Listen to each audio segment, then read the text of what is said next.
नमस्कार शेतकरी मित्रांनो, शेतकऱ्यांची शेतीशाळा प्राकृतिक आधुनिक कृषी शोध प्रेक्षण चिकित्सालय रामपुरी बुद्रुकमध्ये आपले सहर्ष स्वागत आहे। शेतकरी मित्रांनो, आज आपण आहोत आपल्या कॉटनच्या प्लॉटवर आणि ह्या कॉटनला लावून जवळपास 1 महिना पूर्ण होतो आहे।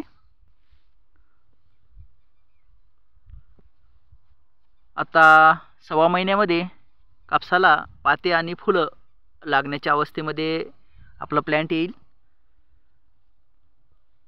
आता तुर्तास 1 खताचा डोस आपण पेरून दिलेला आहे आणि सध्या अंतर्मशागत 1 वकरणी आणि खुरपण चालू आहे।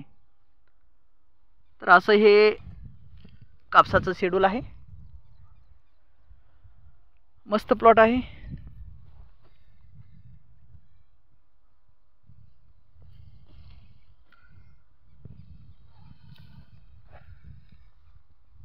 आता फळफांद्या यायला सुरुवात झाली आहे। ही पहा, ही फळफांदी आहे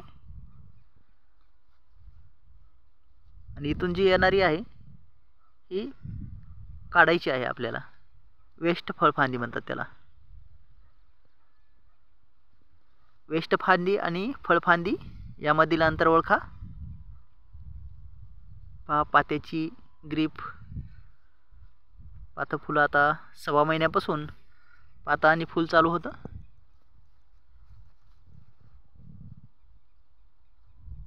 मस्त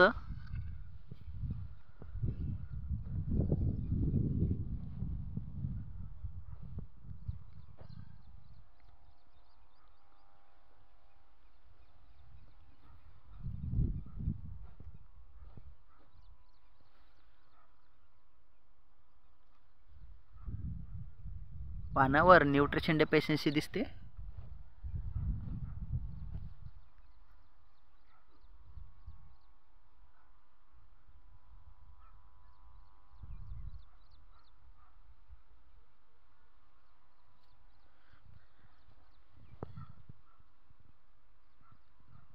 मित्रकीड आहे। कीट व्यवस्थापन करा, किडीला मारू नका, कारण मित्रकीड आपल्याला खूप आवश्यक आहे। मित्रकीड आणि शत्रुकीड यांना ओळखायला शिका।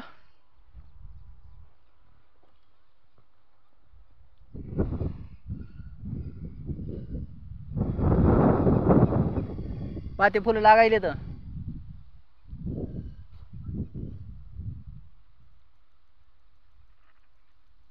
3D कटिंग घ्यायची का याला? 3D कटिंग घ्यायची। योगा कटिंग कशी करायची तुम्हाला सांगतो मी। हे जे आहे ना, आता ही फांदी इथूनच फळफांद्या चालू होतात। इथं खालून आता ही फांदी जरी आली हिला कट करायचं। हिला एकही पात लागणार नाही। अजून पहा तुम्ही। पहिले इकडे बघा, 1 2 3 4 4-5 पर्यंत आपल्याला जवळपास त्याला माल लागतच नाही। ही आम्ही कटच करून टाकतो ना दरवर्षी। याला लागतच नाही माल। हे आहे ना, दरवर्षी कटच असते। याला लागतच नसते माल, ते उपयोगच नाही त्याचा काही। ही वरची पण एक ठीक आहे। ही याला पहा ना कुठं पात आहे। याला याला याला पातच नाही। इतकं दरवर्षी आम्ही कट करतो। ते जर केलं तर तुम्हाला उत्पादनामध्ये मस्त भर पडते। दरवर्षी करतोच आम्ही। चांगलं आहे ना।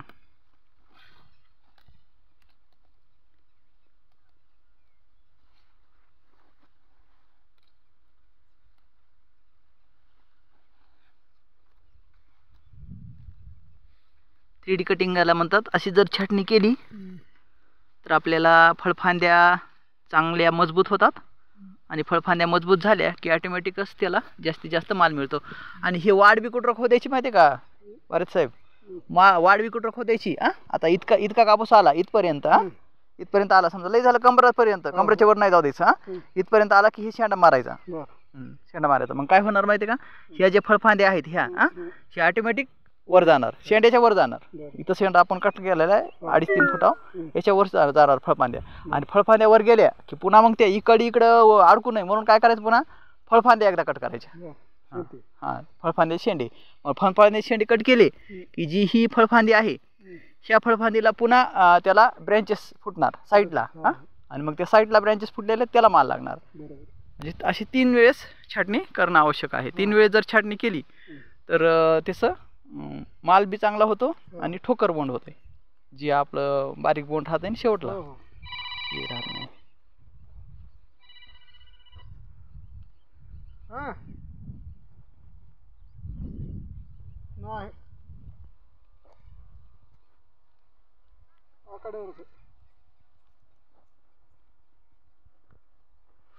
इकडून उभा राहा.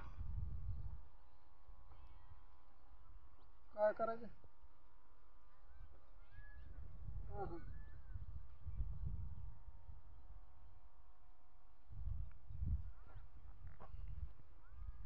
नाही रात्री चकपाने उपसरतो. उद्या त्याला लावतो. इथं खुरपण झालं, हे कसं राहिलं? नाही झालं नाही, इकडून इथवर आले पाय, इकडे राहिले. इथून इकडे राहिले.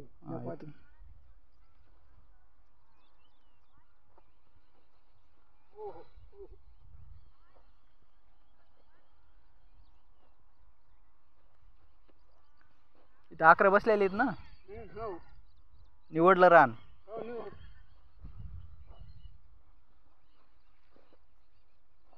मेंढ्याची आखर होती.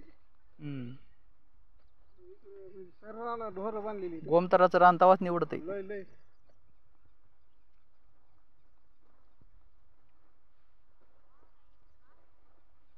मालाचा विचार केलाच नव्हता तेव्हा. एक अर्ध्या राहिलेले बोट होतं, असा विचार केला नाही नाही, त्याचा करायच नाही विचार. डायरेक्ट मेंढ्या बसल्या. त्याचा विचार केला मग काय होईल. मस्त पाण्याची साईज वगैरे छान आहे सध्या.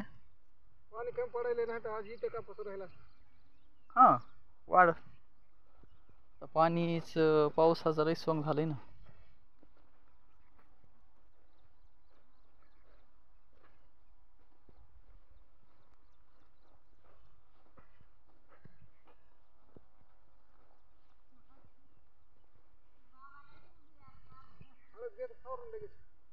हो घ्या.